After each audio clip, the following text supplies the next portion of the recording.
Ei, eu tenho algo do céu para te entregar. Presta bem atenção. Lá no livro de Atos, capítulo 16, a Bíblia diz que Paulo e Silas está em uma prisão. Eles poderiam ter reclamado, murmurado, sabe por quê? Porque eles foram presos injustamente.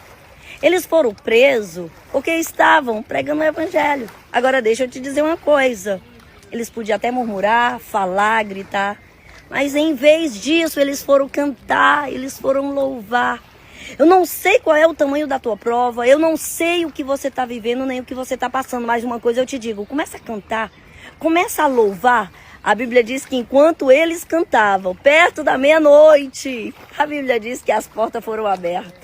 Eita Deus, as portas foram abertas e as cadeias saíram das suas mãos, dos seus braços. Deixa eu te dizer uma coisa, louva e adora.